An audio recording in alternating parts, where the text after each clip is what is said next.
Hello Léo, Salut Ethan, comment tu vas? ça va super et toi? Bah écoute, plutôt pas mal. J'ai entendu dire que c'était la fin de ton master et également de ton alternance chez Airbus. Déjà.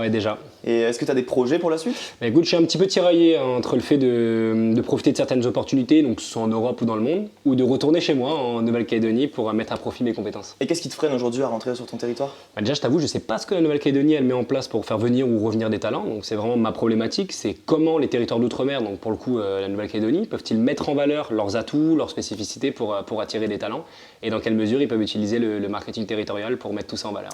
Mais tu parles de talent, mais c'est quoi un talent?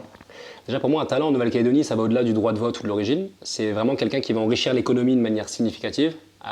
Donc par exemple, ça peut être un jeune qui va revenir de ses études en France, en métropole ou ailleurs, en Nouvelle-Calédonie. Ça peut être un étranger qui va se passionner pour le pays. Ça peut être un professionnel expérimenté qui va vouloir mettre à profit ses compétences, ou même un retraité qui souhaite participer à un projet. Vraiment, le critère principal, c'est la contribution à la Calédonie, indépendamment de l'âge ou même encore de l'origine. Du coup, ça pourrait être sympa de savoir ce que le territoire met en place pour faire revenir ses talents, comme tu dis, et même au niveau marketing territorial, vu que c'est ton domaine, c'est bien ça? C'est ça, ouais. Parce que je t'avoue que je sais pas du tout ce que c'est. Déjà pour te la faire courte, le marketing territorial, ça va vraiment être l'art d'attirer donc des résidents, des touristes ou même des investissements vers une région spécifique, en mettant en valeur du coup, en mettant en avant ses atouts et en améliorant par exemple son image de marque. Donc pour que cette stratégie de marketing elle soit efficace, elle va se baser sur certains éléments, comme par exemple l'image de marque, comme je viens de te citer, le positionnement, l'attractivité, la communication territoriale, et tout ça réuni qui va viser à promouvoir du coup ces spécificités. Ok, super. Et écoute, je me suis pas mal renseigné, et ça pourrait être intéressant vraiment de faire un comparatif entre ce qui est mis en place et la réalité du terrain en fait. Ouais. Mais avant tout, je pense que ça serait cool de savoir quels sont les atouts de la Nouvelle-Calédonie, Carrément. et je pense avoir trouvé la personne parfaite pour ça. Regarde. Aujourd'hui, on se retrouve à l'INSEC pour interviewer Pierre Kolb, qui vient juste d'arriver en métropole de Nouvelle-Calédonie. Donc Pierre Kolb, c'est le président des Talents Calédoniens, qui est une association qui a pour but de dynamiser l'attractivité de la Nouvelle-Calédonie. Donc je pense vraiment que ça va être l'interlocuteur parfait pour nous parler de ce sujet-là. Bon allez, c'est parti. La Calédonie, c'est que c'est un environnement qui a le goût de la France, avec je dirais un fonctionnement qui est sur beaucoup de points inspiré de la métropole, mais en même temps qui est très différent de la France, de par sa diversité culturelle, de par son climat bien sûr, et de par sa localisation géographique dans la zone Asie-Pacifique, qui est une zone en plein développement aujourd'hui, et ce qui n'est pas forcément le cas de l'Europe, qui est une zone qui est plutôt, sans parler de déclin, mais forcément plus sur une stabilité, quoi. Sur les points qu'on peut citer, c'est aussi un certain nombre de filières qui disposent aujourd'hui de clusters, c'est-à-dire de groupements d'entreprises qui donc ont un dynamisme qui est particulier. Et donc on a fait des focus sur la filière numérique, qui est particulièrement dynamique en Nouvelle-Calédonie, sur la filière d'énergie renouvelable. On va citer aussi le domaine maritime, c'est quand même quelque chose qui en Nouvelle-Calédonie est très, très présent. Un pays qui, par rapport à tous les autres mers français, a une vraie structure économique solide, notamment au niveau industriel. Alors on pense bien sûr à l'industrie du nickel. La Calédonie est d'un niveau mondial. Il y a tout un tissu économique de sous-traitants qui aujourd'hui travaillent et ont développé vraiment une très très forte compétence dans des domaines comme celui de l'ingénierie, et particulièrement de l'ingénierie industrielle, mais aussi dans tous les domaines de la construction industrielle. Ok, waouh, hyper intéressant. Dis-toi, là, il y a une enquête qui a été réalisée justement par l'Association des talents calédoniens auprès des cibles talents, et on a remarqué que les attentes et les sources d'attractivité étaient vachement différentes. Donc en fait, pour ceux qui sont originaires du pays, il y a vraiment cette volonté de contribuer à son développement et d'être acteur en fait de l'endroit de son enfance tout simplement. Et pour les autres, il y a ce côté vraiment parfum d'aventure, voir quelque chose de différent. Donc il y a certains points en fait qui sont vachement intéressants à retenir de cette enquête, c'est le fait que la Nouvelle-Calédonie elle pouvait répondre à des besoins de recherche d'équilibre, notamment au niveau familial et personnel, de talents qui eux cherchent à s'épanouir professionnellement, mais aussi à ce que leurs enfants par exemple grandissent dans un environnement épanouissant. Et la Calédonie de ce point de vue-là, elle offre vraiment des atouts en termes de variété, d'activité, par exemple niveau sportif. Et en fait, on a remarqué qu'il y a certains talents qui ont un parcours impressionnant et qui ont acquis dans le monde une notoriété qui est loin de passer inaperçue. Ce qui serait intéressant, ce serait de savoir, une fois qu'ils ont grandi, comment la Calédonie les accompagne et est-ce qu'elle l'utilise ou elle les utilise comme ambassadeurs de marques territoriales. Pour répondre justement à cette question, Léo, j'ai une petite surprise. Dis-moi. Je pense que tu t'y attends pas. Viens avec moi. Allez, c'est parti. Hello, hello. Bon, aujourd'hui Maxime Grousset, il nous a fait l'honneur de nous accueillir où ça? À l'INSEP. L'INSEP, c'est quoi? L'INSEP, c'est l'Institut national du sport, de l'expertise et de la performance. C'est, on peut dire, un peu le centre d'entraînement référence pour tous nos athlètes olympiques, mais également paralympiques. Donc aujourd'hui, qu'est-ce qu'on va faire? On va l'accompagner pendant tout son entraînement, que ce soit physique, mais également dans l'eau. Et ensuite, on se mettra dans un petit coin et on pourra lui poser nos questions. Bon, allez, venez avec moi, c'est parti. Yeah. For those of you that want to know what we're all about, it's like this, y'all. This is 10% luck, 20% skill, 15% concentrated power of will, 5% pleasure, 50% pain, and 100% reason to remember the name. He doesn't need his name up in lights, he just wants to be heard, whether it's the beat of the mic. He feels so unlike. Je suis parti du coup de la Nouvelle-Calédonie pour me confronter à plus fort que moi et continuer à progresser. Et malgré qu'il y avait un pôle en Nouvelle-Calédonie qui s'était ouvert, j'ai pas voulu y aller, je suis resté dans mon club. Et qu'à un moment donné, quand j'ai su et que j'ai senti que c'était le moment, je suis parti voilà, dans des infrastructures un petit peu plus grandes. J'ai eu pas mal de soutien de la Nouvelle-Calédonie. Les premiers qui m'ont soutenu, c'est la BNC. Ça a suivi au niveau du gouvernement, au niveau de la province sud, mais un peu plus tard, quand j'ai commencé à un petit peu avoir des résultats.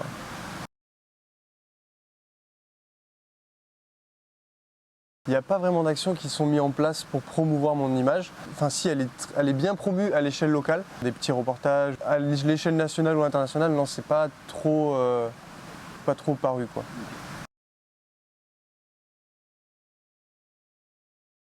Je pense qu'il n'y a pas assez de communication. On voit des petits reportages de la Nouvelle-Calédonie où on a envie d'aller en vacances et tout. Mais je pense qu'en France, personne ne sait comment ça se passe le job là-bas. Je pense qu'il faudrait peut-être un petit peu améliorer là-dessus, au niveau de la communication en fait. J'aimerais bien rentrer plus tard. Là pour l'instant j'ai pas fini mes études, j'ai pas fini ma carrière, etc. Pour l'instant je suis en train de construire quelque chose ici, mais c'est vraiment pas exclu dans ma tête de vouloir rentrer. Je suis en études de kinésithérapie, je suis en 2e année, donc j'ai envie de finir mes études et après de retourner en Nouvelle-Calédonie faire ce métier, pourquoi pas.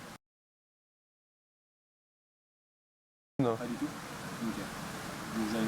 Non, non. Les sponsors calédoniens m'ont pas aidé à trouver mes sponsors en France. C'est mon agent surtout qui m'a aidé à trouver mes sponsors.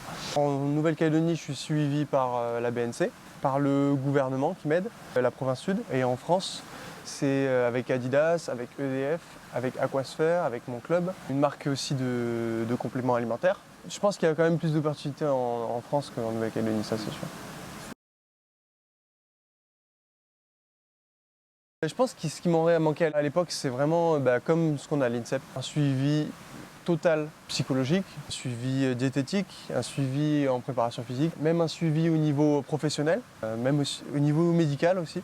Ouais, merci encore Maxime. Merci beaucoup pour ton temps. Et bonne chance pour ton mémoire. Merci, ça fait plaisir. À très bientôt. Alors, C'est incroyable que tu aies pu avoir l'opportunité de rentrer à l'INSEP. je t'avoue que c'était une expérience folle. En tout cas, c'est important d'en savoir un peu plus sur la manière dont la Nouvelle-Calédonie accompagne ces jeunes sportifs. Et c'est quand même indirectement, comme tu l'as dit, un ambassadeur sur place, clairement. C'est sûr, mais je pense qu'on a quand même vu qu'il y avait certaines limites. Mais bon, maintenant qu'on en sait un peu plus à ce sujet-là, et qu'on a eu un retour direct du coup de Maxime, je pense que ça serait essentiel de savoir comment ils sont mis en avant dans vraiment une stratégie de marketing territorial. Et je pense que Pierre Kolb va pouvoir nous en dire davantage. C'est parti. Allez, go.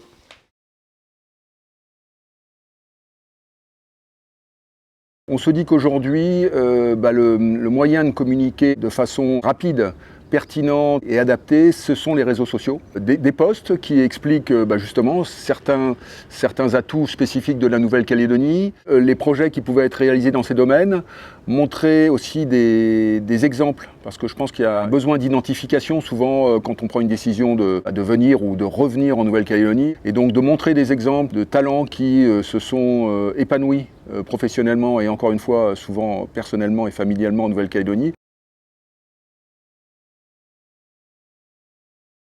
Dans notre stratégie, c'est non seulement de le porter, comme je disais, à travers les réseaux sociaux pour que déjà à court terme il y ait un impact, mais aussi de sensibiliser les institutions, parce que c'est d'abord et avant tout elles qui doivent porter ces sujets-là. On considère qu'on est aussi et peut-être surtout un moyen de faire prendre conscience aux institutions des enjeux, et on est très content parce qu'aujourd'hui on a 2 provinces sur 3 qui travaillent avec nous.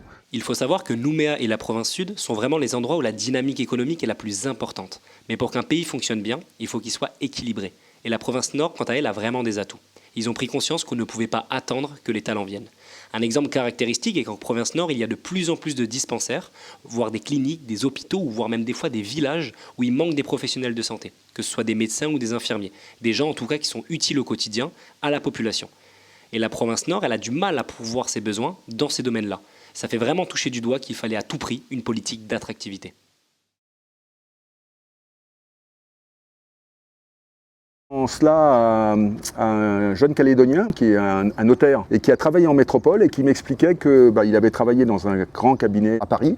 Et là, il s'était spécialisé dans le domaine de l'immobilier avec des grosses opérations qui impliquaient des sommes très importantes, mais il était toujours dans ce domaine-là.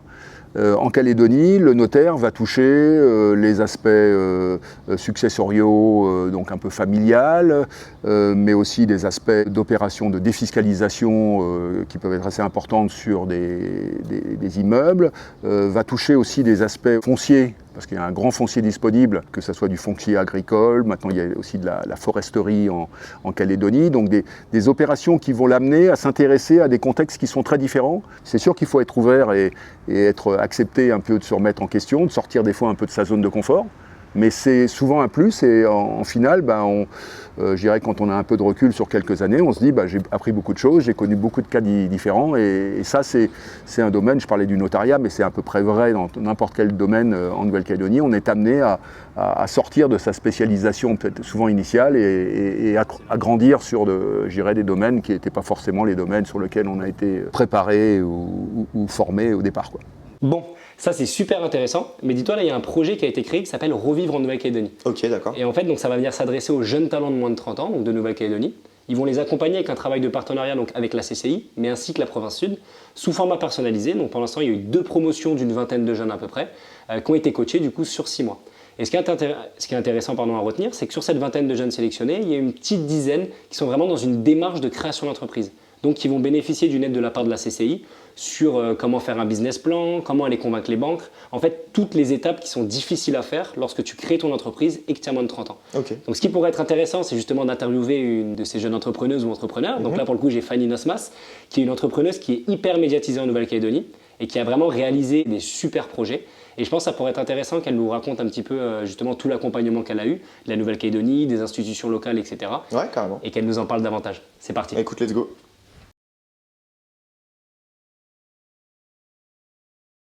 En fait, à la base, je me voyais vraiment faire une carrière à l'international. Et quand je suis rentrée en Calédonie, je me suis vraiment rendu compte de l'opportunité qu'il y avait. Je me suis dit, ok, il y a tout à faire.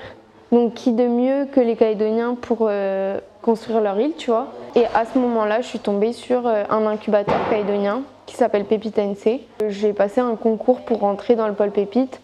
Et en parallèle, j'ai intégré le parcours entreprendre de l'EGC. Ces dispositifs-là m'ont permis donc de monter mon business plan et j'ai ouvert Origine Café en 2021. Je parlais juste avant du dispositif Pépite. Ça, c'est un dispositif d'État. Donc, c'est-à-dire qu'il y a des pépites dans toute la France. Et c'est vraiment un dispositif qui nous permet d'avoir des tuteurs académiques et des tuteurs professionnels qui vont t'accompagner dans ton projet. Tu vas avoir des cours du soir pour monter un business plan. Et c'est vraiment un dispositif qui est très peu connu. Moi, dans ma promo, on n'était que 15. Sur les 15, il y a 3 projets qui se sont concrétisés. Les jeunes ne sont pas assez informés, je pense, de ce dispositif. C'est un dispositif gratuit. Donc, c'est-à-dire que tu payes juste une inscription à l'université, c'est 20 000 francs, je crois. Et tu as un dispositif gratuit qui est, pour moi, à peu près du même niveau dans les compétences et dans les connaissances que le GC, tu vois. C'est vraiment de l'or, quoi, que les gens connaissent pas forcément. Et après, j'ai eu le GC qui m'a accompagnée aussi bien psychologiquement dans la logistique et aussi pour le parcours entreprendre, j'ai eu un tuteur académique et un tuteur professionnel qui m'ont permis d'avancer. Et ces aides-là, elles vont te permettre d'aller plus vite, de gagner du temps dans les démarches, notamment comment monter une boîte, tu vois. Il faut faire des statuts, tu vois, et toute cette logistique-là, c'est plus les dispositifs comme Pépite qui vont te les apporter. Quand j'ai monté mon dossier pour le financement de mon projet, j'avais pas d'apport personnel parce que j'avais 20 ans, j'avais rien. Et du coup, j'ai été voir Initiative NC qui peuvent prêter jusqu'à 6 millions et qui, en fait, eux, te constituent un apport pour la banque. Donc par exemple, on monte un dossier et on va voir Initiative NC. Et Initiative NC, ils vont dire OK, on t'aide et ils te font un prêt d'honneur, donc à taux zéro. Et s'ils y vont, la banque, elle y va. Donc souvent, les banques, quand tu es jeune, elles vont te demander un go de Initiative NC pour dire OK, on te suit. C'est vrai que du coup, quand tu es entrepreneur, tu te sens très seul. Je veux dire, tu as l'impression un peu de trimer dans le vide. Et du coup, ces parcours, ces dispositifs te permettent de rencontrer du monde, d'avoir un réseau et du coup de voir des gens qui font comme toi. Et en fait, tu te sens beaucoup moins seul. Et moi, c'est vrai que ça a été très psychologique d'avoir un soutien. Mais je pense que moi, j'ai vraiment cherché pour trouver de l'aide et qu'on devrait beaucoup plus informer les jeunes des dispositifs mis en place. Parce que moi, j'ai communiqué sur ces dispositifs-là dans mon réseau perso. Hein, et je sais que du coup, il y a plein de gens qui aujourd'hui font Pépite et tout ça, un peu comme moi, parce qu'ils n'étaient pas au courant et que du coup, je leur ai donné les tips, quoi. Le vrai atout, c'est le fait qu'on ait très peu d'offres actuellement et qu'on soit encore une petite île à développer, il y a tout à faire. En revanche, le frein, c'est quand même la population qui reste restreinte. Et donc, moins de population égale moins de consommateurs. Et donc, égale moins de possibilités d'exploser, quoi. Hein. Mais je pense que ce qui pourrait faire venir les gens, c'est vraiment le fait qu'on ait plein de secteurs à exploiter qui sont encore trop peu développés en Calédonie. Et on est vraiment une terre d'opportunités comme il en reste peu dans le monde. Moi, je trouve qu'il n'y a vraiment pas assez de mise en avant voilà, des dispositifs et tout ça. Et du coup, c'est un frein parce que la personne qui est jeune et qui veut monter le moindre truc va se dire « Ok, je m'attaque à une montagne ». Qu'on est vraiment une terre d'opportunités. En plus de ça, on peut offrir un cadre de vie idyllique. Et surtout pour les jeunes Calédoniens, moi je pense que c'est à eux de construire leur île. Et il y a vraiment des jeunes qui ont du talent dans certains domaines et qui ne savent pas forcément le mettre en avant ou qui ne savent pas forcément l'exploiter. Il faudrait qu'il y ait une vraie campagne d'État pour vulgariser l'entrepreneuriat et faire émerger des nouvelles idées, quoi. C'est que, on a des opportunités en Calédonie qui y a nulle part ailleurs. Deux, on a des jeunes Calédoniens qui ont toutes les clés aujourd'hui pour réussir, mais qu'il faudrait juste qu'ils passent à l'action, quoi. Que trois, c'est accessible à tous l'entrepreneuriat. Il ne faut pas avoir 10 ans d'expérience. Tout le monde peut le faire, il faut juste avoir la motivation et les idées, quoi.